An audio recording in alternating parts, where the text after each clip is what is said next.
సజ్జలు ఎవడాడు అతను ఎవడా చూడటానికి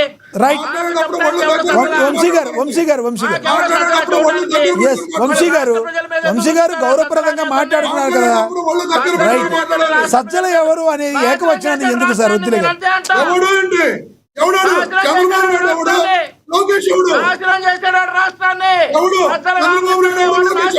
రాష్ట్రాన్ని మేము అలాగే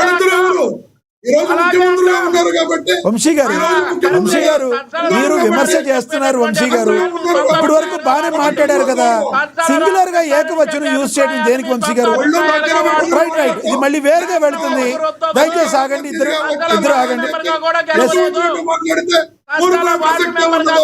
గెలవలేదు అసలు చెప్పేటటువంటి మాటలు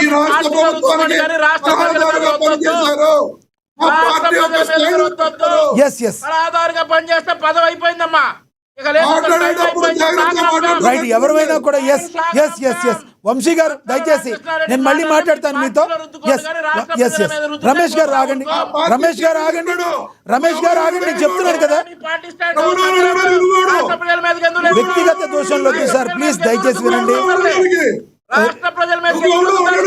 వంశీ గారు మీరు మాట్లాడిన విమర్శలన్నీ బాగానే ఉన్నాయి, కానీ సజ్జలు గారు ఎవరండి అంటే బాగుండేది. మీరు సజ్జలు ఎవరని ఏకవచనాన్ని యూజ్ చేయడం కరెక్ట్ కాదు.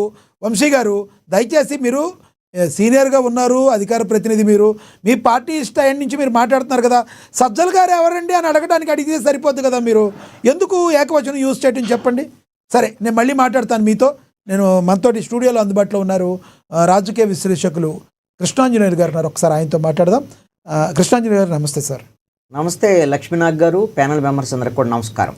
కృష్ణాంజనేయులు గారు, జరిగిన సంఘటన మీకు తెలుసు. ఇప్పటి వరకు కూడా ఆంధ్రప్రదేశ్కి రాజధాని లేని పరిస్థితి.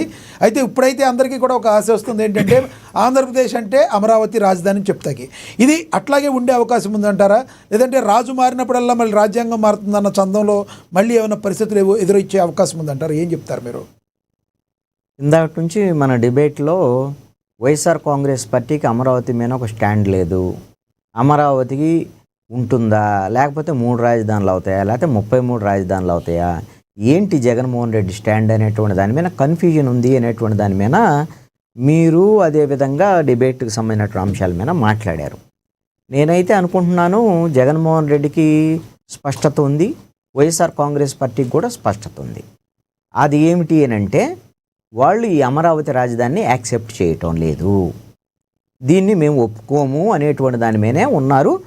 ఈ అంశము ఎప్పుడైతే అమరావతికి సంబంధించినటువంటి పార్లమెంట్లో చట్టబద్ధత అనే అంశం తర్వాత కూడా జగన్మోహన్ రెడ్డి ముఖ్యమంత్రి ఎక్కడ కూర్చుంటే అక్కడే రాజధాని అని కూడా ప్రెస్ కాన్ఫరెన్స్లో చెప్పారు. ఎగ్జాక్ట్లీ. అంటే మేము అప్పుడు ఎప్పుడైతే ఆయన ముఖ్యమంత్రిగా ఉన్న సమయంలో ఢిల్లీలో కూర్చొని నేను వైజాగ్ వెళ్తున్నాను, వైజాగ్లోనే రాజధాని ఉంటుంది, అక్కడే పరిపాలన రాజధాని ఉంటుంది, పెట్టుబడులు రండి అని ఆ రోజున ముఖ్యమంత్రిగా ఉన్నప్పుడు ఎట్లాగైతే పిలిచాడో ఇప్పుడు కూడా ఆయన ముఖ్యమంత్రి ఎక్కడ కూర్చుంటే అక్కడే రాజధాని అనేటువంటి విధంగా మాట్లాడేటువంటి పరిస్థితి ఉంది. ఈ రోజున ధర్మాన ప్రసాదరావు మాట్లాడినటువంటి మాటలు కూడా విన్నాం కదా. ధర్మాన ప్రసాదరావు ఏమన్నా చిన్న స్థాయి నాయకుడేం కాదు, వైఎస్ఆర్ కాంగ్రెస్ పార్టీలో మాజీ మంత్రి, కీలకమైనటువంటి నేత, ఉత్తరాంధ్రకు సంబంధించినటువంటి దాంట్లో ఆయన ఈ రోజున చాలా స్పష్టంగా చెప్పారు, మా ప్రభుత్వం వస్తే, ఇప్పుడు ఈ ప్రభుత్వం అమరావతి అంటుంది, రేపు మా ప్రభుత్వం వస్తే మేము మార్చుకునే దానికి అవకాశం ఉంది అనేటువంటి విషయాన్ని ఆయన చెప్పాడు. ఇక్కడ వైఎస్ఆర్ కాంగ్రెస్ పార్టీకి చాలా స్పష్టత ఉంది, అమరావతిని మేము అంగీకరించబోము అని స్పష్టంగా చెప్తున్నారు. ఇది అందరూ అనేటువంటిది ఏంటి అని అంటే జగన్మోహన్ రెడ్డి 2019 ఎన్నికలకు ముందు వైఎస్ఆర్ కాంగ్రెస్ పార్టీ రాజధాని మార్చను అని చెప్పి 2015లో అసెంబ్లీలో తీర్మానం జరిగినటువంటి సందర్భంలో అమరావతి అదే గుంటూరు విజయవాడ మధ్యలో రాజధానిని మేము యాక్సెప్ట్ చేస్తున్నామని చెప్పేసి అసెంబ్లీలో అంగీకరించి, అదేవిధంగా అనేకమైనటువంటి సభల్లో 2019 ఎన్నికలకు ముందు సభల్లో మీరు ఒకసారి విజువల్ చూస్తే గుంటూరు గుంటూరు గుంటూరు, విజయవాడ విజయవాడ విజయవాడ అని అరిచి ఈ రెండింటి మధ్య రాజధాని ఉండటానికి మేము ఒప్పుకుంటున్నామని కూడా చెప్పి వాళ్ళ పార్టీ నాయకులు రోజా, అదేవిధంగా వాళ్ళ మేనిఫెస్టో కమిటీకి సంబంధించినటువంటి వాళ్ళందరూ కూడా మా జగన్మోహన్ రెడ్డి ఇక్కడే తాడేపల్లిలో ఇల్లు కట్టుకున్నాడు, ఇక్కడే రాజధాని ఉంటుందని చెప్పి 2019లో గెలిచిన వెంటనే డిసెంబర్ వచ్చేసరికల్లా అసెంబ్లీలో ఒక బాంబు లాంటి వార్త పేల్చాడు. ఎందుకు దక్షిణాఫ్రికా తరహాలో మనం 3 రాజధానులు ఎందుకు పెట్టుకోకూడదు, ఆ దక్షిణాఫ్రికా తరహాలో మనం ఎందుకు అభివృద్ధిలో వెనక్కి వెళ్ళిపోకూడదు, ఇలాగా ఆయన ప్రకటించినటువంటి పరిస్థితి. పోని పెట్టాడా 3 రాజధానులు? పెట్టగలిగాడా? అందుకనే మీరు ఒక ప్రశ్న, మీకు ఒక అనుమానం వ్యక్తం చేశారు. అదేంటి, ఇప్పుడు వీళ్ళు తీర్మానం చేస్తున్నారు, చట్టబద్ధత కల్పిస్తారు, రేపొద్దున జగన్మోహన్ రెడ్డి వస్తే మారుస్తాడు కదా అని అంటున్నారు, చాలామందిని అంటున్నారు.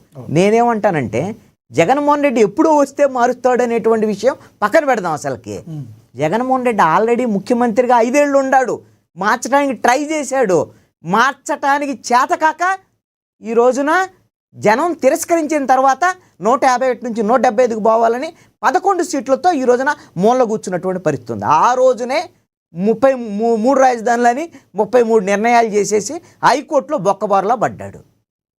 ఆ రోజున ఏం పార్లమెంట్కి పోయి చెప్పింది కదా హైకోర్టు, మీరు పార్లమెంట్కి వెళ్ళండి, విభజన చట్టాన్ని సవరణ చేసుకోండి అని చెప్పింది కదా. ఆ రోజు చేశాడా? చేయగలిగాడా?